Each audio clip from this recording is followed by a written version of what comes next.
नमस्कार, आप सबका स्वागत है न्यूज़ 18 राजस्थान की इस विशेष प्रस्तुति में। मैं हूं पंडित चंद्रशेखर शर्मा। दर्शकों, आज हम बात करेंगे महापर्व शिवरात्रि पर। सनातन धर्म में 33 कोटि के देवता मान्य हैं, परंतु परब्रह्म या महादेव भगवान शिव ही हैं। सभी ज्ञान, विज्ञान, शास्त्र, विद्याएं भगवान शिव जी के दक्षिण मुख से निकली है। भगवान शिव जहाँ निराकार परब्रह्म है, वहीं कण कण में शंकर रूप में भी विद्यमान है। पुराणों के अनुसार महाशिवरात्रि के दिन ही भगवान शिव जी का विवाह हुआ था और वे परम वैराग अवस्था को त्याग कर संसारिकता में प्रवेश किए थे। एक अन्य आख्यान के अनुसार आज ही के दिन भगवान शिव जी आत्मलिंग या अग्निलिंग स्वरूप में प्रकट हुए थे और ब्रह्मा जी और विष्णु जी का भ्रम उन्होंने दूर किया था। शिव शब्द का अर्थ ही कल्याण है और कल्याण प्रदान करने में सक्षम या दानार्थक धातु से रात्रि यानी जो आनंद या सुख दे, ऐसी रात्रि महाशिवरात्रि कहलाती है। शास्त्र में कहते हैं, शिवस्य प्रिया रात्रि अस्मिन् व्रते अंगत्वेन विहिता तद व्रतम शिवरात्र्याख्याम। इस महापर्व और शिवरात्रि के व्रत का बहुत ही बड़ा महत्व है।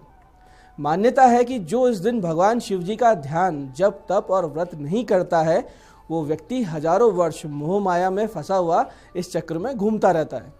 वहीं जो इस दिन व्रत रखे, रात्रि जागरण करे, भगवान शिव जी का ध्यान करे और किसी भी शिव मंदिर जाकर शिवलिंग का दर्शन करे, वो जन्म मरण के बंधनों से मुक्त हो जाता है। इसमें कोई संशय नहीं है। महाशिवरात्रि सनातन धर्म के प्रमुखतम त्योहारों में से एक है। शिव शंकर से जुड़ा ये त्योहार पूरी तरीके से जुड़ा है ऋतु परिवर्तन से, ब्रह्मांडीय ऊर्जा के समीकरणों से और हमारी आध्यात्मिक उन्नति के एक महापड़ाव से।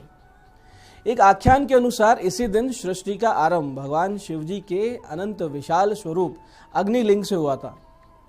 ईशान संहिता के अनुसार भी इस दिन भगवान शिव जी ने स्वयं को प्रकट किया था और पुराणों के अनुसार इस दिन भगवान शिव जी का विवाह माता पार्वती से हुआ था और भगवान शिव ने वैराग्य त्याग कर पति धर्म धारण किया था। एक अन्य आख्यान के अनुसार हलाहल पीने के पश्चात जो पीड़ा से दग्ध भगवान शिव जी को दैवीय प्रेरणा हुई कि रात भर चैतन्यता से जागें और ये विष पचाएं। तब से शिव भक्त भी महाशिवरात्रि का जागरण किया करते हैं। वहीं शिव पुराण के अनुसार जब भगवान विष्णु और ब्रह्मा जी को भ्रम हो गया था और बड़ा होने की होड़ लग गई थी, तब सदाशिव ने अपने स्वरूप को प्रकट किया और अपने वास्तविक स्वरूप से उन्हें इसी दिन परिचित करवाया था।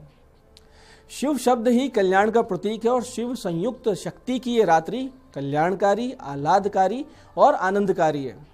शिवरात्रि के व्रत और जागरण के विषय में पुराणों में कहा गया है कि इसका फल कभी निष्फल नहीं जाता और जो ये व्रत कर जागरण करता है उसको जन्म मरण के चक्र से मुक्ति मिलती है। भोग और मोक्ष दोनों को देने में पूरी तरीके से सक्षम है ये व्रत। इस दिन पृथ्वी और ग्रहों की स्थिति की वजह से हमारी चेतना ऊर्ध्वगामी रहती है और जरा से ध्यान, भजन से आप वो आध्यात्मिक उन्नति पा सकते हैं जो बहुत वर्षों की साधना से भी प्राप्त नहीं होती। भगवान शिव जी वो हैं जो भावी या आपके भविष्य को भी बदल सकते हैं। वो विधाता है। तुलसीदास जी ने लिखा है कि भावी हूँ मेटी सकई त्रिपुरारी। तो जिनकी जन्म पत्रिका में दुर्भाग्य का दोष है, दारिद्र्य योग है या शनि चंद्र का विष दोष है, काल सर्प दोष है या कोई भी ग्रहजन्य दोष है, उनको निश्चित रूप से भगवान शिव जी की शरण लेनी चाहिए और इस महापर्व महाशिवरात्रि का पूर्ण लाभ लेना चाहिए। शिव जी के विषय में बाबा कहते हैं, आशुतोष तुम ओघड़दानी, यानी भगवान शिव जी दान में स्वयं को भी दे देते हैं।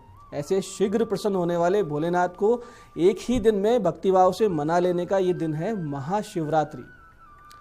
शिव पुराण में एक शिकारी की कथा भी वर्णित है, जिसमें वो शिकार की तलाश में तालाब के किनारे एक बिल्व वृक्ष पर चढ़ गया और बार बार पेड़ हिलने से पत्ते टूटकर नीचे बने शिवलिंग पर अनायास ही गिरने लगे।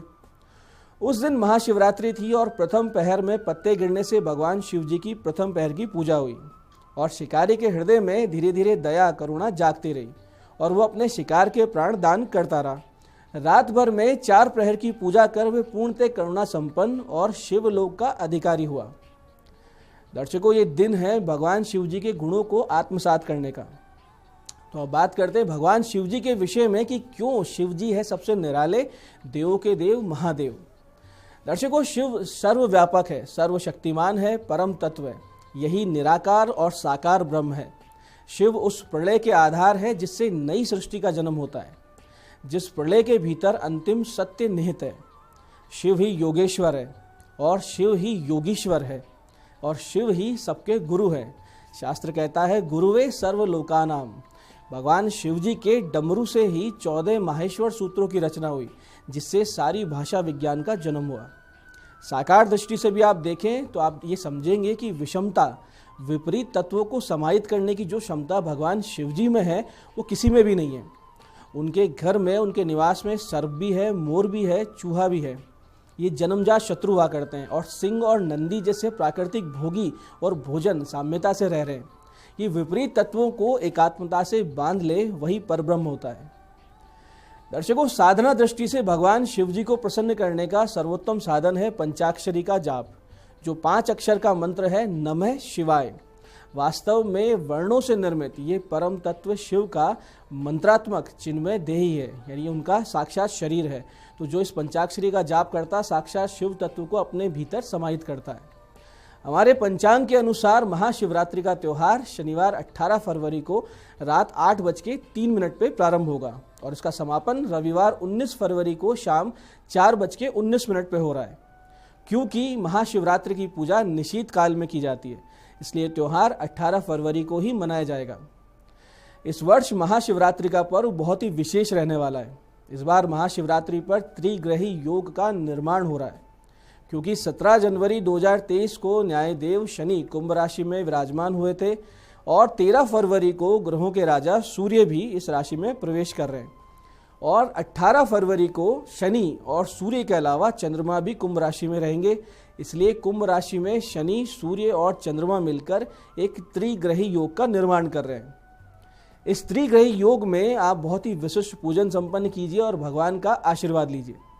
महाशिवरात्रि पूजन के 2 तरीके हुआ करते हैं, एक सामान्य पूजन पद्धति द्वारा और एक जिसमें 4 प्रहर की विधिवत पूजा हुआ करती है।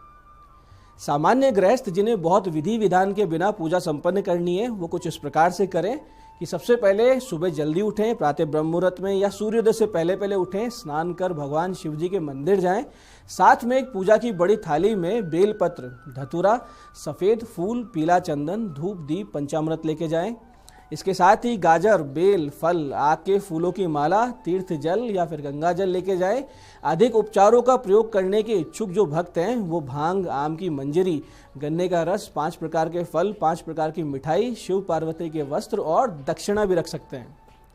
मंदिर में जाके सबसे पहले भगवान गणेश जी का यथोपचार पूजन करें, फिर शिवलिंग पर दही, घी, शहद, शक्कर और कच्चे दूध से अभिषेक करें और फिर शुद्ध जल और गंगा जल से अभिषेक करें। फिर भगवान शिव जी को वस्त्र पहनाएं, यज्ञोपवीत अर्पित करें, फिर पुष्प, फल, चंदन, इत्र, बिल्वपत्र, धतूरा, आक और जो शिवप्रिय वस्तुएं आप लेकर गए वो सब अर्पित करें। इस पूरी प्रक्रिया में आप पंचाक्षरी, षडाक्षरी या फिर लघु या महामृत्युंजय मंत्रों का सतत जाप करते रहें। फिर माता पार्वती, कार्तिकेय और नंदी जी की भी यथोपचार पूजन करें और माता पार्वती को वस्त्र और सुहाग की सामग्री अर्पित करें और उसके बाद में धूप, दीप, कर्पूर जलाकर भगवान शिव जी की पूरे तन मन से आरती करें। आरती के बाद भगवान शिव जी से अपनी इस पूजा में हुई त्रुटियों के लिए क्षमा भी मांगें।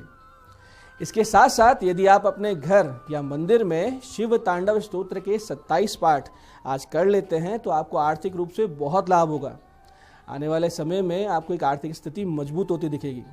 इस दिन के पूजन के साथ साथ आप व्रत का संकल्प कर दिन व रात्रि में शिव पुराण का पारायण कर लेते हैं, बहुत ही उत्तम फल आपको प्राप्त हो जाता है।